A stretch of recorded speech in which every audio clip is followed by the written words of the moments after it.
Yes, comrade, good morning. How are you? Madzuka banji, madzuka banji. Yeah, anyway, guys, Samuel Larwa. Nditubwera kuyankhula. Thank you so much, guys. Malawian cameras.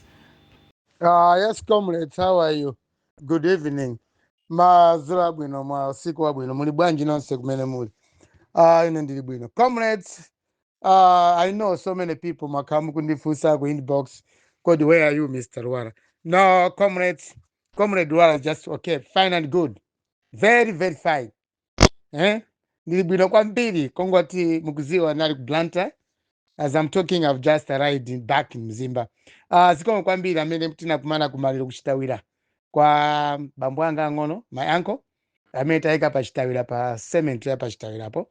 Maliro sitinabweretse kumuzi kwathu kwa Tom Lwala kuno ku Mzimba, koma tinakayika ku Blantyre because bambo anga anakhala kwambiri mchitawira. Ndimene akulira moyo wawo wonse akhala menemo chipumulire ntchito. Komanso anthu akuchitawira ataona zonsezi anaona kuti chinali cha ulemu wapadera kuti bambo anga ikidwe kuchitawira cement.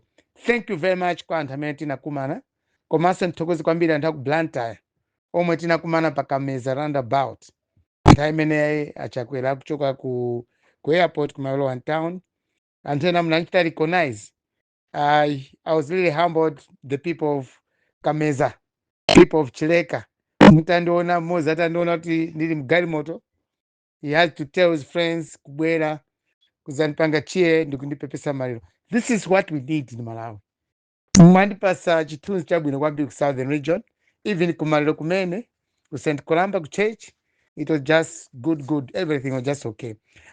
Comrades, I've just been watching ndikulira maliro komabe ndimapugiraso ntchito kumaona kuti how best can I maneuver. So campaign papa ndiye ufuna ikhazikike, ndiye ndikutolera nayenso ndikuzitolera kuti campaign imeneyi how am I going to be positioned.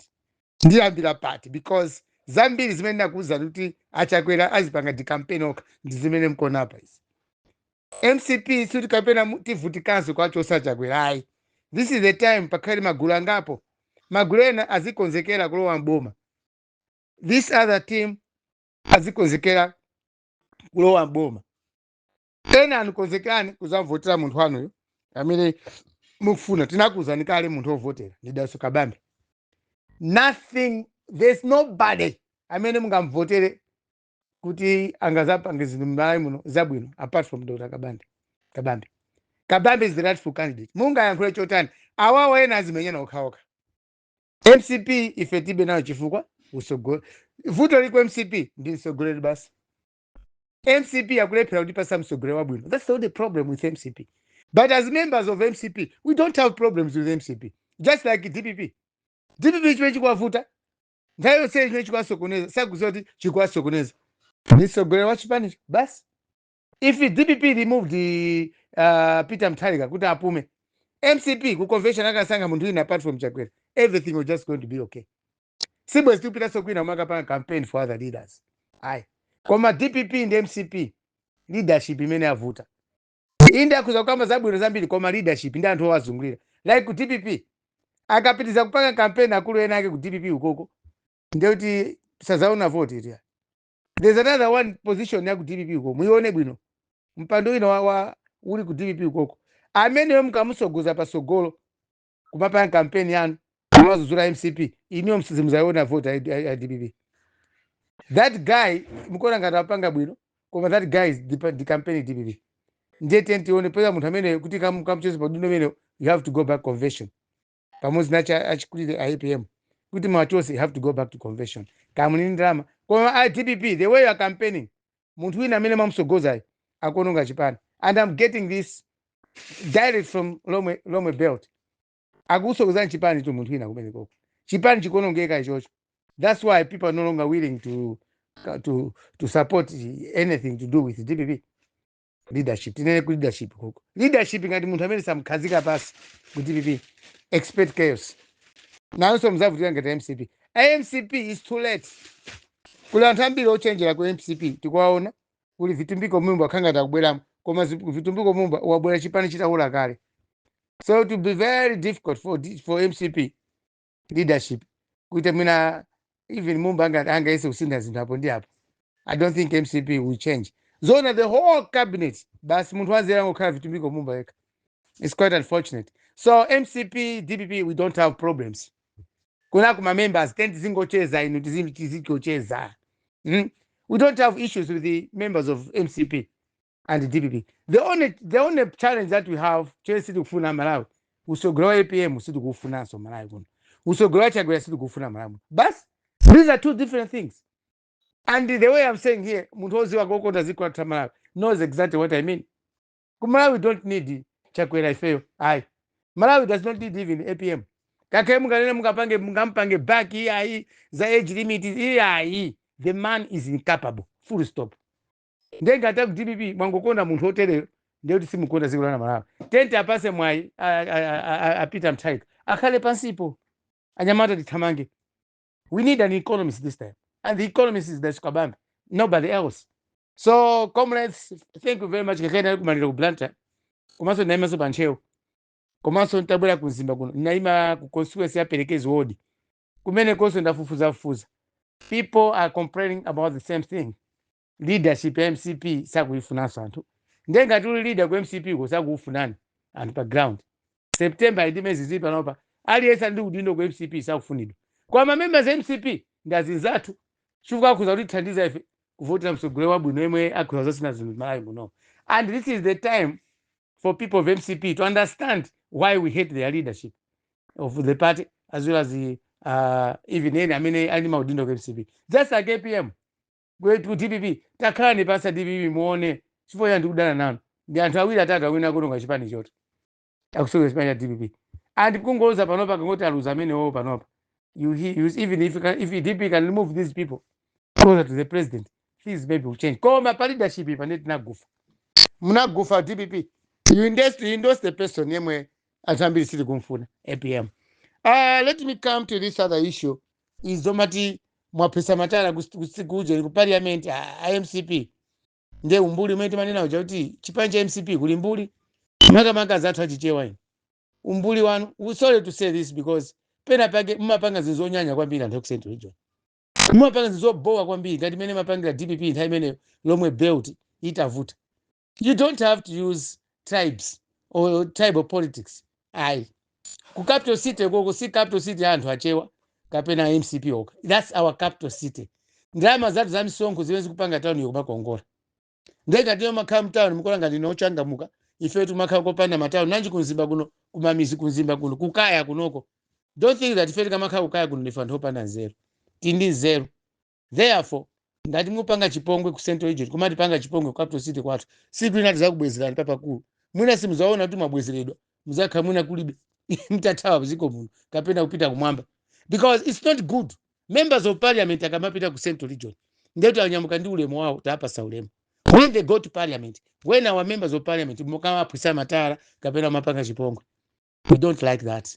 Because capital city timango kuma na moto. No one can say capital city ndi kwawo. Kwa yekha chiwa cha mtundu wake wachichewa kapena wa MCP. That's our capital city. That's why maina ena amene ama street mkuputauno momo. Muli maina ena aifewa kumpoto. Muli ma building ena mene momo. Aifewa kumene koko. You find that there are some other buildings mene koko. Aldi maina achitumbuka. Ena ni maina achiromwe. You can mention. So you have to be very careful. Capital city siyo sewa nayo hai. Mukapanga ndale za capital city, you have to know that that capital city is for everyone. Ngakhali kulilongwe si yanu imene yoya. Inyo muni DC council yanu. Kulilongwe kwanu kumamizi. Koma na capital city ngati wandale akupanidwa nkhaza capital city. Munyana kuzati inyo mkulakwisa. That is our city. Akamati what is the capital city of Malawi? Ndililongwe. Don't say fe, that's our city. So city ngati ili atu sibwino kumapangana chipongo. So chandale. Shabuka chika msitemo muzafuna mavoti kwa ifeyo kumamizi kunoko. Amene mwati tukala mwati pisa matala mwapisa matala azempo ya au general azipunga watu mtauno. So you must be very careful. Mukapanga zimene zozo zomapanga maka MCP ndi umbuli wanuwo. So umbuli wa MCP mnaipa kuti pasa msogolo wabwino. Umbuli woyamba. Kwa MCP mnapanga endorsement ime siti kumfuna. Somebody who's just very dull. He knows nothing. Sazi wachili chose mnati pasa kuconvey. Mnampanga endorse kwa MCP. Ndio umbuliwo. It's just like DPP. DPP don't fight. Tikapita ku Blantyre FA, Blantyre and town out. That is our city in Malawi. commercial city kuli atumbuka kuli alomwe kuli achewa tisamalenda anthufe musamati menyere anthu athandale ya ndi famosi ziko msonkho wathu ndimene kupanga town kumaoneka choncho ndenga town yokongola inosi ndi madolo ndi feme tupereka msonkho kuchoka kumene kumamizi komwe kulibe chitukuka chimene chili kublanta kapena kuzomba these are our towns kawo chitipa blanta city town yakwawo amapereka msonkho yemwe akozera misemu town mukamakhala mwawofewa amene koko kapena zinthu zikoyenga zofewa ndi misonkho yathu choka kumamizi so please ndale zomati zimenyana ma capital city kapena ma city athu zisiyapo about this other thing understand eno kuchana ndi comrade Ntambo anamenyedwa achoka kumaliro zachimizika zimene zonse munthu achoka kumaliro kwene pita kumaliro ko siku mbale wake mukatifuze nkhani hii siku antumbuka kapena kwa nchewa kwa anapita kumaliro ndiye from there basi ena kugenda munthu that's very bad that's not good ngati MCP mupanga zimene zizi ndiye kuti mukuzipangira malire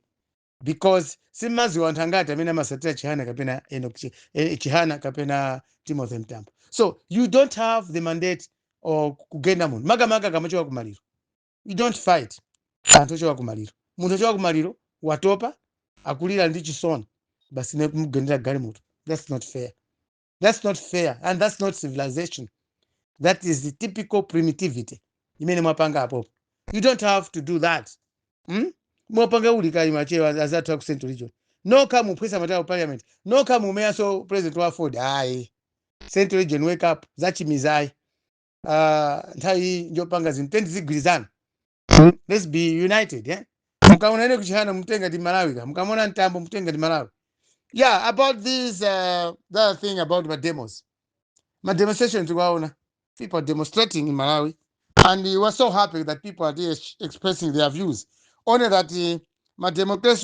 demonstration azatu akaunjikawo pena pake sakuveka bwino because kaunjika mukati muone kaunjika sitoseve timavala kaunjika aya ena timavala timagulamba zinthu zodula mashopu kapena we don't like put on kaunjika koma ngatawo kaunjika it was a good approach akanati mina tonsefe chikwa even ife ogula senafe timafuna so mafulu ngati amene kuti ogula fenafe tikamadandaula azidivesa bwino of course it was a good starting point koma next time ma demonstration asama ukauta ogulisa mango apanga demonstration pamene tikuzati mango zimakhandi season chimodzimodzi kaunjika amakhandi season this is not the time tikamanya kuti kaunjika wachipa kaunjika already sagulika panopa so anthu ndalama zathu zambiri taika ku fertilizer ndenge limaunda kaunjika sakuyenda bwino it's true sitinagulise fodya sitinagulise chimanga soya zolima zathu zakali munda so our president is also taonanso kuti president pena pakeso ndofoka how this government njofoka kapena njopusa how can you look at the vendors this time